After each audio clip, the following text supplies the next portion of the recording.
Hello student, we have been learning the second lesson of 8th standard, the Indian Parliament of Civic subject. In this chapter we have already learned the difference between Lok Sabha and Rajya Sabha. If you really want to know it again, you can watch the second video. You will get the link in description. Now we are going to continue with this with the same lesson, but next point. Now we are at here, functions of Parliament. Now what are the functions of the Parliament? Just let's have a look. Now after understanding the basics of Lok Sabha and Rajya Sabha, we will now review their functions. Okay, we got the difference. Now we are going to learn how do they work. Now formulation of laws, number 1 point. Now how the laws are made, how the laws are formed, that is what we are going to learn. In order to achieve welfare of the people and the objective of the constitution, the Parliament has to formulate new laws. So welfare of the people, the very first thing that Parliament keeps in mind, that is the welfare of the people and the objective of the constitution. According to the objective it works. The Parliament has to formulate new laws. Also, outdated laws are repealed. That is, the laws which are outdated, they are removed. Necessary changes are made in some laws, and some laws there are some changes are made if it's required. The process of the formulation of laws has been described in the Constitution. So it works according to the Constitution. Whatever given in the Constitution, accordingly the work is going on. In according to the procedures, the Parliament fulfills this primary and important responsibility. So in this way it is fulfilled. Next point, now control over Council of Ministers. Now what is the control over Council of Ministers? The Prime Ministers and the Council of Ministers, the main Prime Minister and its cabinet ministers, that is the Council of Ministers, are drawn from the Parliament and Parliament exercises control over them. Now there are multiple ways through which this control can be exercised. It is the responsibility of the Parliament to see that Council of Ministers does not disregard the Parliament and functions under its supervision. That means whatever functions already given, they has to carry out according to the work of the Constitution, according to the objective given, and they have to fulfill the responsibility, that is Council of Ministers. They does not disregard the Parliament and functions under its supervision.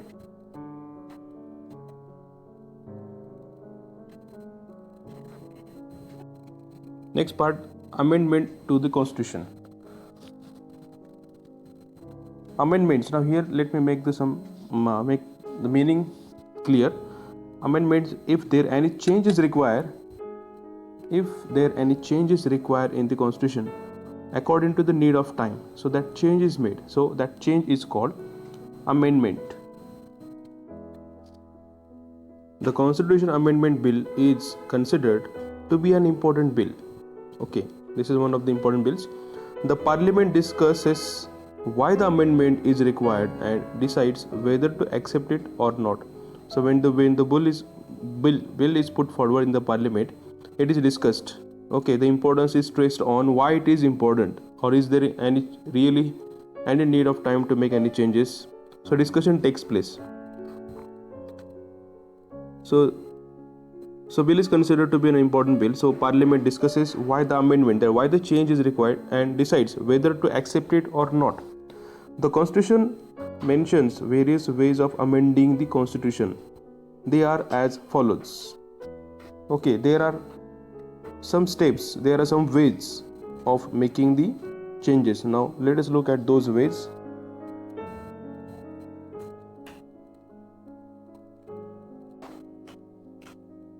Now just look at this point.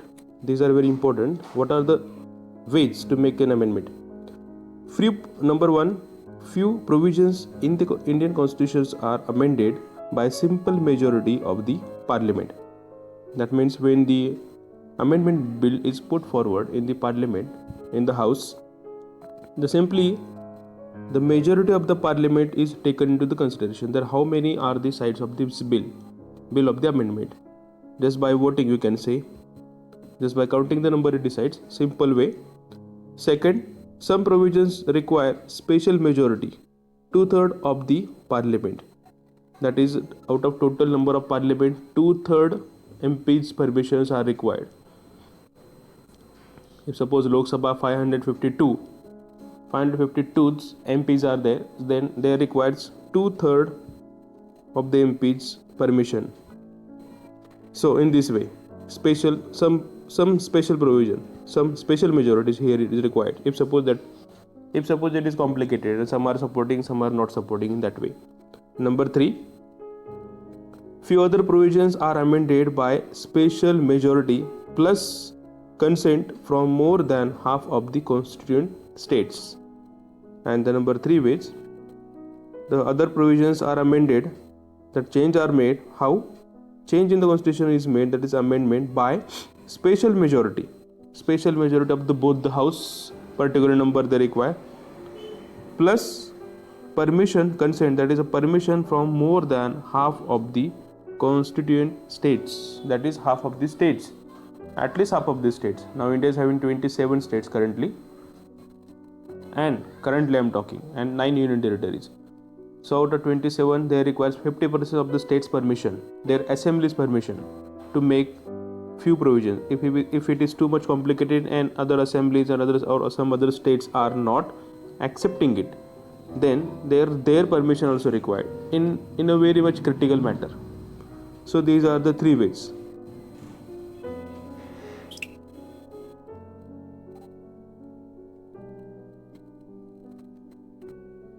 Speaker of Lok Sabha. Here I just want to point out some major amendments in the history of Indian constitutions. These are the subjects on which some amendments are made. For example, right to education until the age of 14. This is also amendment. Arrangement of AP Assembly. Then enhance the power of President. Sikkim terrorism in India. Land limit agreement. This is also the amendments are made. Then reservation increased till 2020. Right to vote after age of 18. Introduction to GST. So these are the examples of amendments.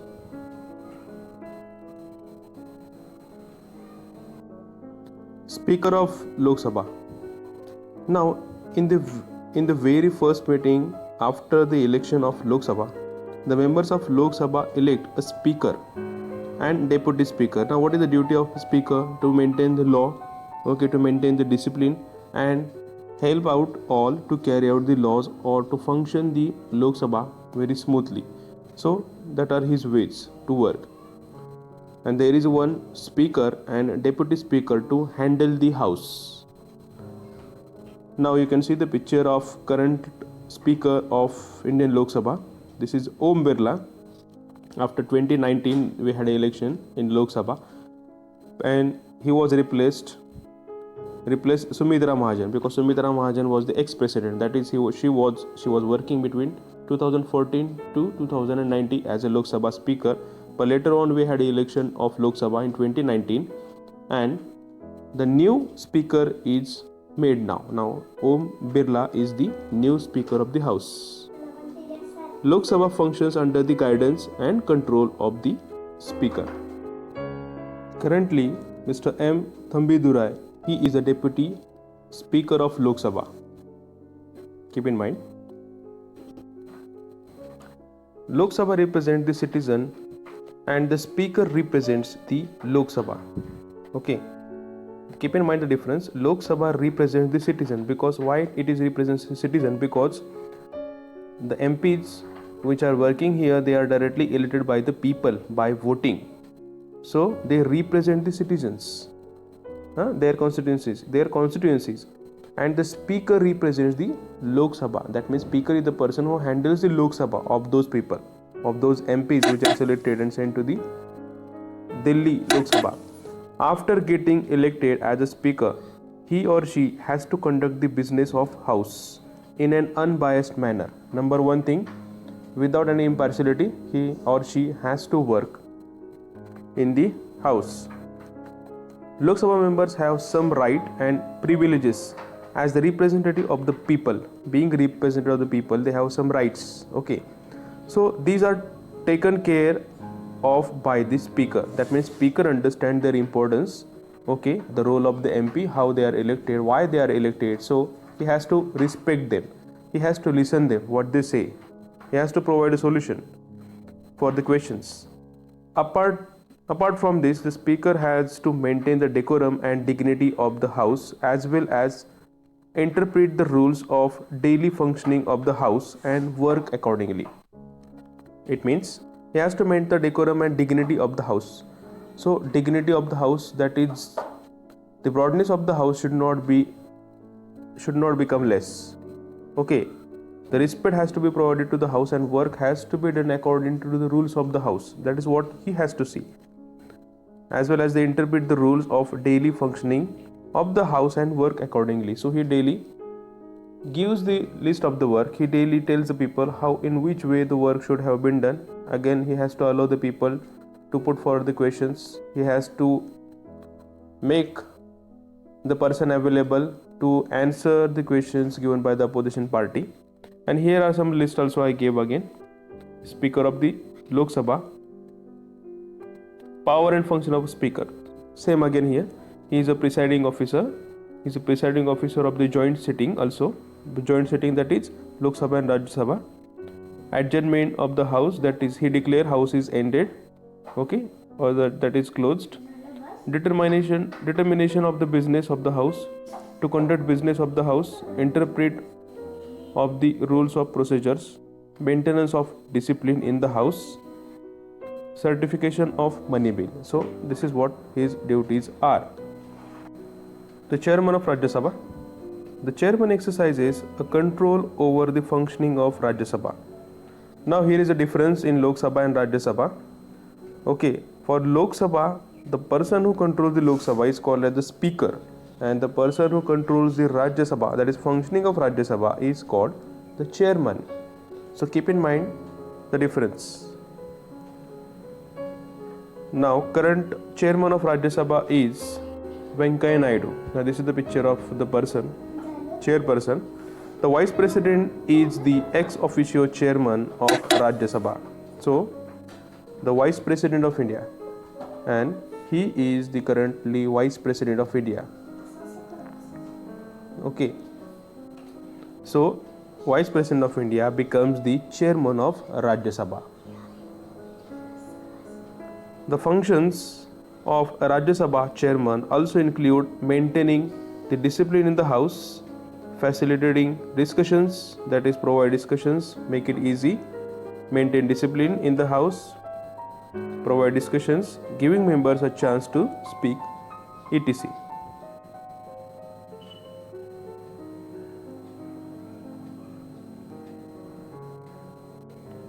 On page number 73, there is one corner below. Understand it. Just have a look at it. Both houses, the Lok Sabha as well as Rajya Sabha, have same set of rights. Now here it is. They have a same set of rights. But even though there are some differences. Now what are those differences that we are going to look here? But there are certain rights that are enjoyed by Lok Sabha and are not available to Rajya Sabha. For example, bills related to the taxes are related to finance bill. Okay, finance. So bill related to the finance are considered as money bills. Bill related to the finance, related to the money, they are considered as a money bill only, and such bills are introduced and passed in the Lok Sabha only. This is the major difference. Any money bill related to the money introduced in the Lok Sabha only, and Rajya Sabha has limited power with respect to money bills. That means whatever power Lok Sabha has for money bill, that does not have for Rajya Sabha. Meanwhile, the Rajya Sabha has certain rights which are not available to Lok Sabha. Now which are those? For example, if Rajya Sabha feels that a matter of national interest, the parliament should make a law on the subject in the state list, it can pass a resolution to that effect. Suppose, now let us understand what does it mean. If suppose Rajya Sabha thinks, if he feels that a matter of national interest, any anything or any matter which is related to the national interest of the people, the parliament should make a law on the subject in the state list. There are some state list, okay, state list, central government list, there are some list, and in those lists some subjects come. So accordingly, the parliament should make a law on the subject in the state list. It can pass a resolution to that effect.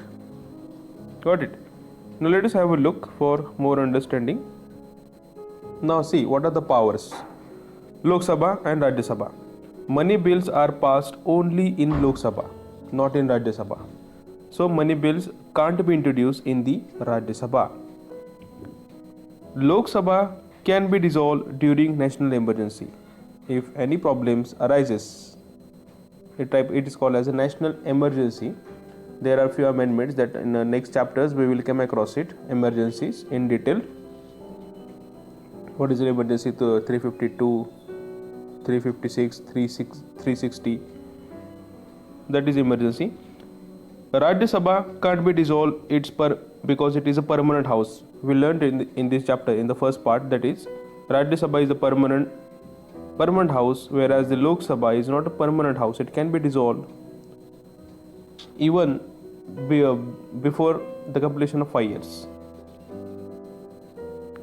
Council of Minister is more responsible in Lok Sabha, but here in Rajya Sabha, Council of Minister is less responsible to Rajya Sabha. Lok Sabha has upper hand on Rajya Sabha as it has more members. Example, in the cases of election, president, vice president, deadlock, disagreement or ordinary bill. So Lok Sabha has upper hand, that is it has a dominance on Rajya Sabha as it has more members. How many members? 552 members of Lok Sabha, but in Rajya Sabha only 250 members are there. So in that way, Rajya Sabha lacks in a such matter because of less numbers of member as compared to Lok Sabha. Lok Sabha can pass no confidence motion, adjournment motion against the government, and Rajya Sabha can't pass no confidence motion, adjournment motion against the government. Next point, how does the parliament make laws? That means in which way the laws are made and passed. Let us learn in this point. In our country, the parliament is empowered to make laws. The laws are made in the parliament. To formulate them, a certain system has been adopted. Now, there is some system, there is some ways to make a laws. Let us see. This system is known as the law making process. So, what is the law making process?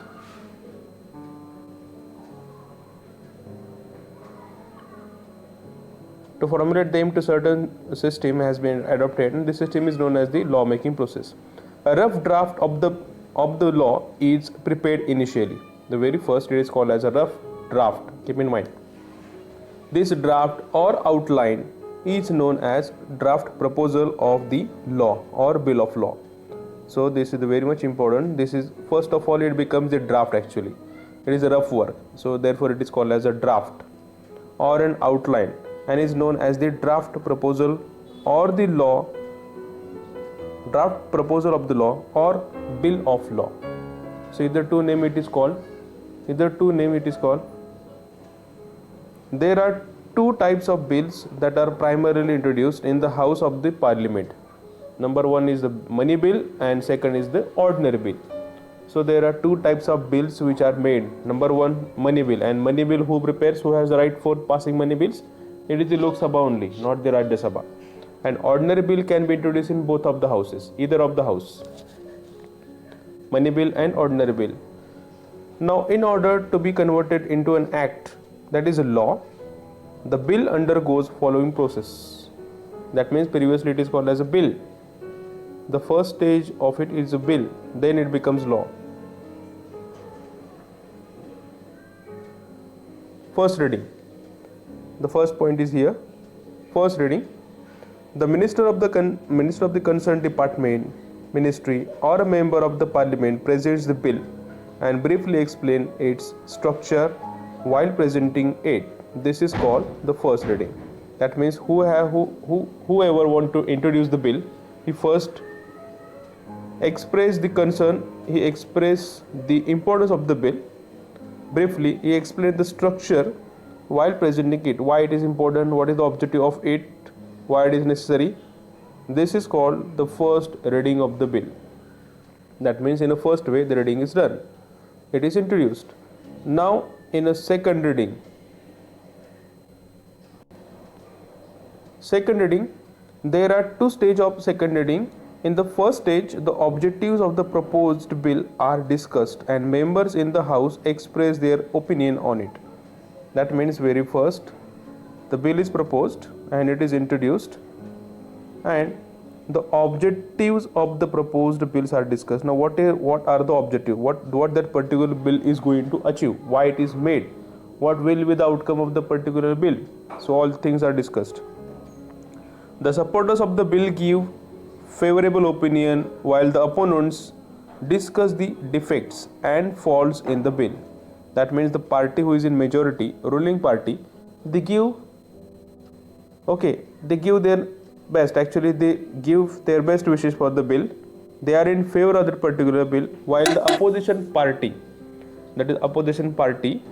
they try to find out the defects and the faults and what the changes are made required. After the discussion within the House, as per the requirement, the bill is sent to a committee of the House. Then after the discussion, the bill is sent to the committee, because there is one committee is appointed, and that committee again study the particular bill. The committee reports consisting of instructions and recommendation is sent to the House in order to make the bill flawless. This bill is sent to the committee and committee studies and give recommendations. Now the second phase of the second reading begins. In this phase, that is stage, the bill is discussed clause by clause. That means in a very much detail. Members can suggest changes. After this, voting is taken in the House. That means in a second stage is also important. In the first stage only the introduction is done. In second stage there is discussion. They are finding faults, they are giving suggestions, and discussion takes place. Even one committee is also made. That committee study the particular bill and also suggest some changes if required. Some recommendations also give that these changes can be done, this cannot be done, this can be done. Members can suggest changes after this, and even voting also taken in the House, that how many are in the favor of this bill. So that is called the voting. And the third reading now. Third reading, the bill is discussed briefly again during the third reading. During the third reading again in a detailed manner the bill is discussed. Voting is taken for approving the bill. To get a permission consent, the voting is taken place. How many are in favor of the bill? If the bill gets an assent, that is permission, by the required majority, then the bill is considered as passed by the House. If suppose the particular number, if it required at least 50%, if they give their consent permission, that means it is considered as bill is passed. Again in third reading, the bill undergoes the same procedure even in other House. After getting an approval by both the houses, the bill undergoes the same procedure even in the other House, that is in Lok Sabha or Rajya Sabha. All these things are discussed in Lok Sabha, then the same things are discussed and same flow is followed in the Rajya Sabha as well. After getting an approval by both the houses, the bill is further sent for assent by the President. If the both houses give permission, then the bill finally sent to the President of India to make it final. If there occurs a difference of opinion between Lok Sabha and Rajya Sabha over a specific bill, the future of this bill is decided in a joint meeting of both the houses. Here it means, if suppose the both houses are not agreed and there are major differences on the base of opinion, that means Lok Sabha also not agreed and Rajya Sabha also not agreed to pass the bill, and bill is pending for a long time, then President calls the joint meeting of the both house. joint meeting of the both house, and then finally it is decided in that particular house. After the final assent, that is permission and signature of the president, the bill is converted into the law and the law is made. Then the journey here ends, right from becoming the bill to the becoming law. So this is the process of formulating laws or making the laws in the parliament. Now know this too. Look at this fact. Every year in the month of February, the finance minister presents the national budget to the Lok Sabha. It is a national budget related to the money. Therefore, it is presented in the Lok Sabha. And it is in every February. That is, every year we call it as a budget. Budget is presented. So this is the budget. The state legislature also follows the same procedure of lawmaking as in the parliament. So state assembly of the particular state also has the same flow of making law, right, in the parliament, the same way in the Vidhan Sabha or Vidhan Parishad it is called. In Maharashtra it is called. The state legislature also follows the same procedure of lawmaking as in the parliament. The bill passed by the state legislature can become a law only after it receives the assent of the governor. Governor, or we say the chancellor of the state or governor of the state, the chancellor. Here the chancellor is supreme in the state, and for the making rules in the parliament, the president is supreme. So this is the difference. For the state we have a chancellor, governor, and for the Lok Sabha and Rajya Sabha at the national level, central government, the president is the supreme for making final decision of the laws. After their signature, the laws are made. So here the lesson is over.